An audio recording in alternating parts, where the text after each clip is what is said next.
This lecture deals with the Roaring 20s, which was known as an age of prosperity, which is where it gets its name roaring from. Lots of Americans will get involved in buying new goods and new technology that's coming out. Republican power, the Republican Party is going to hold on to political power, especially in the presidency during this decade. However, there is going to be a lot of conflict. So like any period in history, when historians name it roaring, it's not necessarily roaring for everyone.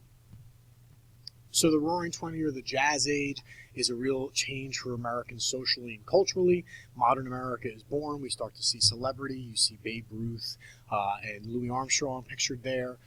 We see in the census of 1920, we see an urban society. So the majority of people in America are starting to live in cities. They become safer, and there's a higher standard of living there. So why are people moving to cities? We talked about the Great Migration starting prior to and during World War I. That's continuing, so African Americans are moving. But why do most people move is because of jobs. So there's economic expansion in cities through factories. We start to see mass production. We start to see automobiles and assembly lines like Henry Ford's Model T. And that becomes a very popular job in America. However, on the other side, in the other parts of the country, the rural parts, agriculture is going to be ailing, as we talked about. As World War I was going on, the government paid farmers to continually farm.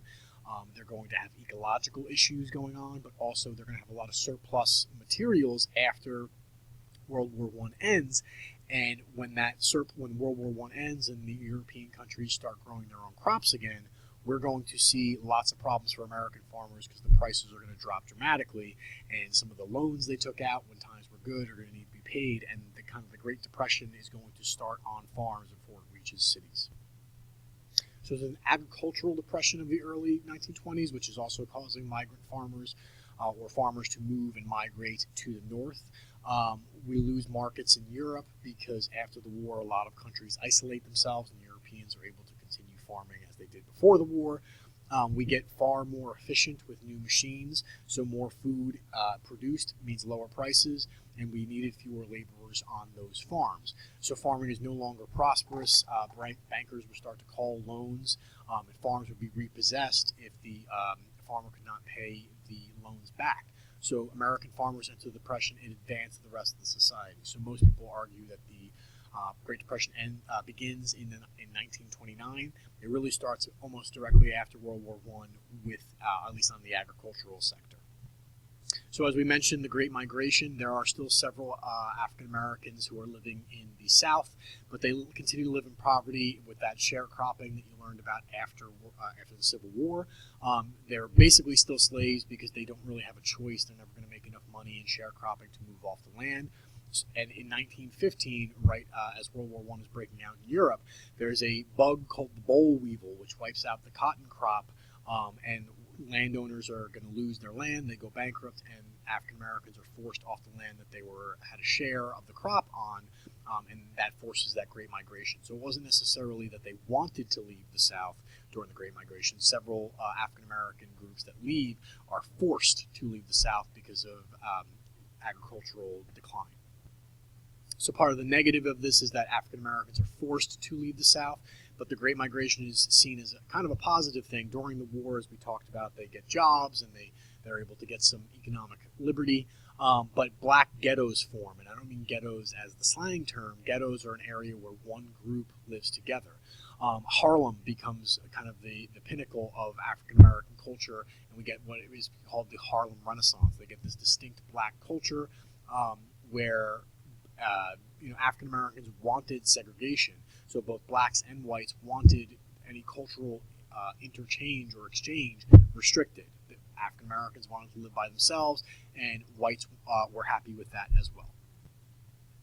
So out of this, a man named Marcus Garvey, who was a Jamaican-born immigrant, establishes the Universal Negro Improvement Association, and he believes in black pride.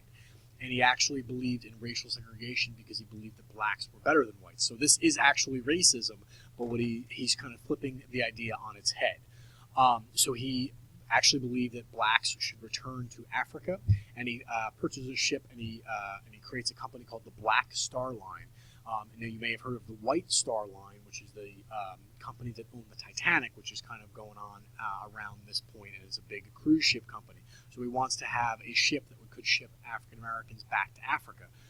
He attracts many investors, but the government actually finds him guilty of fraud for the way he collected some of his money. He eventually is deported back to Jamaica, but the organization and the idea of Black Pride continues to exist during the 1920s. So getting away from culture and the social aspects and into the political, Republicans really take control of the country at this point. They were kind of the country of political party of conservatism, and they want the country to kind of go back to what it was like prior to World War I. Now, that cannot happen fully, but we're going to elect people like President Warren G. Harding, he's elected in 1920 after Woodrow Wilson, and we want to kind of return to normalcy, and he is a very kind of inconsequential president. He has a legacy of scandals, not necessarily that he himself was involved in, but he took a lot of people under his wing and in his cabinet that were not necessarily the best characters. One example is the Teapot Dome scandal, where the American government was selling land, and they did it illegally without allowing enough, a public offering for land, and that gets him in trouble. Along with some other scandals that he is known for. He eventually dies in office and is replaced by his vice president, Calvin Coolidge. So again, Harding is trying to bring back America to pre-World War I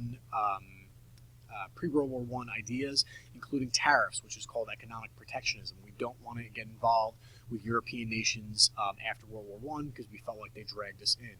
So he raised tariffs and put a 60% tax on imports, which is trying to get Americans to buy American goods and not get involved with European goods. He limits immigration. He doesn't want foreigners in here who might cause problems if problems go on with Europe. And as we discussed, the Teapot Dome scandal is what he is well known for. So after Harding dies in his third year as president, his vice president, Calvin Coolidge, or Silent Cal, becomes president. And his one of his most famous quotes is, "The business of America is business." And that's really kind of synonymous with the 1920s, that the American government is going to really be laissez-faire and let businesses do what they want to do. We're not going to go with kind of what the progressives were doing with really getting involved in business, and like Teddy Roosevelt, even though he was a Republican. The Republican Party in the 1920s kind of becomes the modern Republican Party, where they were going to really back off business. Kind of inconsequential is the Kellogg-Briand Pact, which 63 countries signed a treaty that outlawed war. Obviously, this is kind of laughable because it's post-World War I, so it shows you what we're feeling about war. But obviously, World War II is only about 10 to 15 years away on the horizon here. So Coolidge is going to pick up where Harding left off and passes two tariffs. And the Hawley-Smoot or Smoot-Hawley tariff is one of the worst in American history, because it's actually going to, when the Great Depression eventually hits at the end of the 1920s, that tariff is going to stop other countries from buying our goods, like we were trying to stop Americans from buying other countries' goods, and that's going to really make the Great Depression worse. He also doesn't believe that the federal government has the power or the right to help farmers, so the 20s presidents were really trying to roll back the power of the federal government, especially the executive branch, as we've talked about. It grows during World War I, and it's really grown since the beginning of American history, and they're trying to roll that back. So he's not going to help out farmers as the agricultural depression hits. So getting back to social and economic issues, we get this consumer economy. As Americans are producing more goods and there's new technologies coming out, people have some money to spend after some of the positive economic impacts of World War I, so they want to go buy things. So they buy Whirlpool washing machines, or new stoves and ovens, refrigerators, all these different products that didn't exist or maybe didn't have the money for prior, they now do, so they're going to get involved in a consumer economy. The only problem with the consumer economy is if things go bad and consumers stop spending, the entire economy kind of gets crushed. So that's kind of precursor to what's going to happen in the Great Depression. So we see kind of cultural icons come out in the 1920s. We have silent movies that were generally comedies with Charlie Chaplin. Talkies, the first one was The Jazz Singer with Al Jolson. and Mary Pickford kind of becomes America's sweetheart as an actress. So you're seeing the modern culture of America of celebrities becomes really important. And one of the ways that happened, not only through movies, but also through radio, that people were able to see these people and hear from these people more often, so they become well known in the country and become more celebrities. It didn't really happen prior to this because we didn't have the technology to let people know about them. So not only in movies and music, we see Jack Dempsey becomes a world famous boxer, Babe Ruth and Ty Cobb kind of bring back baseball and make it very popular, and Charles Lindbergh flies the Spirit of St. Louis, one of the first kind of international flights, and he becomes a very, very famous man. So we start to see celebrities really take hold in the 1920s. So we start to see, again, the jazz age. Women start to take some of the rights that they gained, whether it be through prohibition or through the women's right to vote. And we see a new woman kind of emerge called the flapper. And she would wear makeup, she would wear cigarettes, she would wear short skirts, because she was basically doing everything she wasn't supposed to do. Women were not supposed to wear makeup in public. They weren't supposed to smoke cigarettes in public or wear short skirts. And they start to go against everything that women were doing. As I said, we have jazz musicians like Duke Ellington and Louis Armstrong, and writers like F. Scott Fitzgerald writes The Great Gatsby, kind of the quintessential book of the 1920s, and Ernest Hemingway writes books like The Old Man and the Sea, kind of showing the negative side. Gatsby's kind of showing the negative side of kind of opulence and overspending of money that the 1920s were. So again, they bring about changes for women, the 1920s do. They get the right to vote. Social circumstances change where more women are actually working, so they're getting some sense of independence. More women would go to college and want to be working as professionals. They didn't want to sacrifice their wartime gains, so they kind of go into a social revolt. That revolt comes out in this new woman, the flapper. She wore her hair short because she wasn't supposed to. She wore short dresses because she wasn't supposed to. She basically kind of went against every sort of social norm that women were supposed to follow. So not only do we have conflict with women, but we have conflict with immigrants. We become very anti-immigrant in the 1920s. After World War I, we're afraid of anybody, especially from Eastern Europe near the Soviet Union. And we liked immigrants during the war because we needed them to build and work in these factories as a lot of men went off to war. Now we don't need them anymore, so we're not looking to have them. So we passed the National Origins Act, which basically limited and set quotas for the amount of people from different areas of the world that could enter the country. There's mass discrimination, and the very famous Sacco and Vanzetti trial, where two men in Massachusetts were Italian immigrants. They were known anarchists. They did not like the government, and they basically are framed for murder and are put to death because of it. And the U.S. government has since come out and said that we made a mistake and these people were not guilty.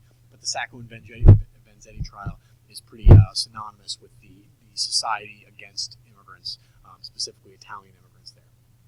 So again, we're anti-immigrant. We start to see new immigrants come from South and Eastern Europe, whether they were Jewish, Orthodox, Catholic, different areas that are very kind of counterintuitive with Americans. They kind of go against a lot of what Americans see as American. So they went against Protestant values, and we have this new term, nativism, where we are afraid of immigrants. And Congress attempts to restrict immigration, leading to quota system in favor of North Europeans like the English and the French. And anything to do with Southeastern Europe was too close to Russia. So we have this new term called the Red Scare, where we were afraid that communism was going to come to the United States.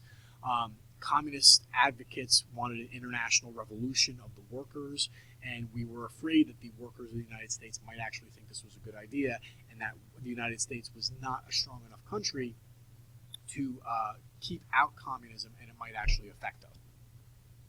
So when Wilson has his stroke kind of at the end of World War I, when he's trying to get the Treaty of Versailles passed, his attorney general was a man named A. Mitchell Palmer, and he's hoping to eventually move into the presidency, so he used the fear of immigration and communism to his advantage. He had a man named J. Edgar Hoover round up suspected radicals, and they were known as the Palmer Raids. They went in, anyone who was affiliated with communism or socialism was rounded up and kicked out of the country, and some were done illegally.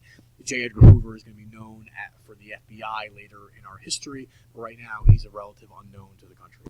And this fear of new women and immigrants and African Americans moving north leads to a new rebirth of the KKK. They did not like women voting. They did not like bootleggers who are running alcohol. They do not like African Americans. They don't like immigrants. They don't like Jews. They don't like Catholics. So they gain a lot of prominence as those groups move into the country.